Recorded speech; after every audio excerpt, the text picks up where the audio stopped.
The squash that I planted yesterday seem to be doing lovely this morning. They're very perky, which is what you want to see. I'm going to get the Esperanza planted out. You see he's got some babies coming up at the base. This guy over here does not. I don't know. We'll have to check his roots when we get in there.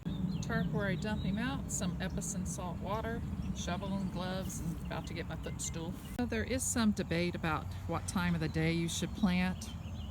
If I was planting last summer in the 100-degree heat, I would plant in the late evening to give them time overnight to kind of adjust a little bit.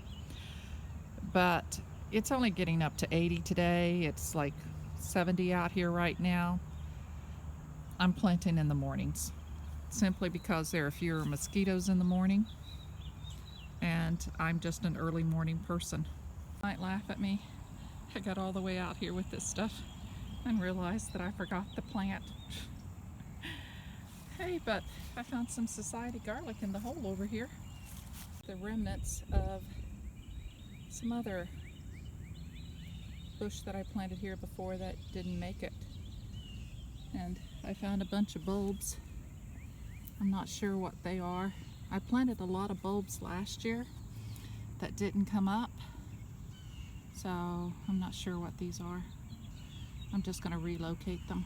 I know this is society garlic, these green veins. I'm not sure what this stuff is, but time to divide them and see what we got here. I think I chose well, because yes indeed there are 3 plants in here. I'm not sure that this one is alive. I'm thinking he is. He just hasn't put up yet. But the other 2 definitely are. So I'm going to get those planted. I would much rather have 3 smaller ones than I would 1 really large one. And that was my choice last year when I bought these. And because I'm going to cut them back anyway when I transplant them. So I don't mind that they're shorter. There the Esperanza is planted. I made a little divot on this side so I can add some fluid a little bit closer to the roots over the next few days. I'm not concerned that another plant has died here. I want to say that thing was a hawthorn. I bought him on clearance at Walmart. He was past his prime and not well taken care of when I bought him. I bought 2 of them, and neither one of them actually survived. So I'm not upset that I lost them, and I don't think that this is a bad spot to plant in just because I lost the sickly one that I planted here last year. Or maybe I planted him the year before. Yeah, I think it was the year before, in 2021. And then he died last year for sure. Well, I've been working on digging the second hole, but now I'm having second thoughts. You know, I told you a lot of where I plant depends on the holes that I can dig, the roots that are running through here. That, by the way, is what Epsom salts does. I don't know if you can see how that tree has degraded. If I was to step on him, he's pretty rotten. I cut him at the start of the pandemic and drilled holes and poured Epsom salts down him. And it's pretty rotten on this side as well. But back to this hole. I was gonna plant one here, but now I think I recognize what those are. See the bulb there beside? I think these are red cannas. Not red, but the brown ones. They get a red stem on them. And I'm looking through here and I'm thinking I must have planted some cannas through here. So I'm leaning towards just covering this hole back in again and leaving it alone, which is really a shame because I'd like for this to be balanced on both sides. And I don't want to dig the cannas up. You see, that one's coming up. That one's not up yet. There's one over there that's up. That little pointy thing there. You see him? He's right by the nut, right about there. So I'm going to think on this one for a few moments. Not too long because the sun's coming down pretty good right now. The dilemma here is that the Esperanza will get to be 4 to 6 feet tall, and the canna lilies do likewise, and the canna lilies have red flowers and the Esperanza has yellow ones, and these things right here have purple ones, and I'm just thinking that's going to be really a clash of colorings. Ultimately, I decided to plant those little white bulbs in here, but I didn't know what they were. I think that's the best decision I can make. And I have been steady killing anything that isn't a worm wiggling. Well, I covered the bed to protect it from the cats. This is the society garlic, and I'm coming to plant this society garlic that I just dug up, which I won't be planting here after all, to remove the plastic and find out that ants have moved in. So I'm imagining this year is going to be a tough ant year, don't you? Always keep a watch when you remove bulbs. I found 2 of the lucifers laying on the top of the surface out here, and then 2 that I've put up shoots. You never know when there's some that you've missed. I'm sorting out some of this bee mix, repotting it. When I empty a pot, I usually fill it with another one. I can't tell you what's what in here right now. I'd have to look at it for a little bit, but I love this time of the year. It's in the mid-80s today, and it is absolutely wonderful. You don't have to have the AC on in the house. Come out here and sit under the shade of the carport, and it's not beating down heat. I love the 80s in Texas. It's just absolutely wonderful.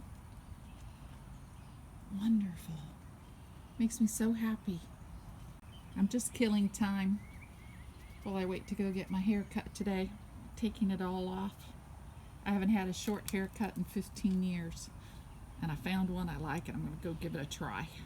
I'm out of planting time. I got to water these and get on my way. That is 1 container of bee mix emptied. Gently teased out and placed into separate containers. We'll see how well they transplant. I'm not going to do the other one today. I'm out of containers for one thing. But we'll get to it. As we unload some of the other stuff, we'll reload with bee mix. And I think I might have said these were large seeds. These are not the large seeds.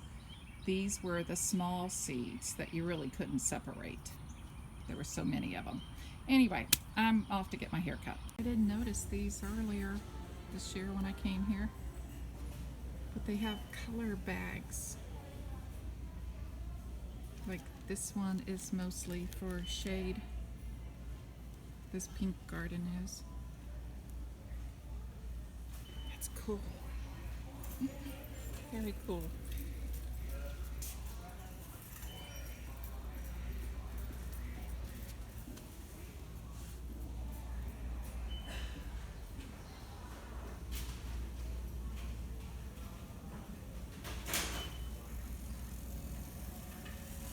It's pink sun.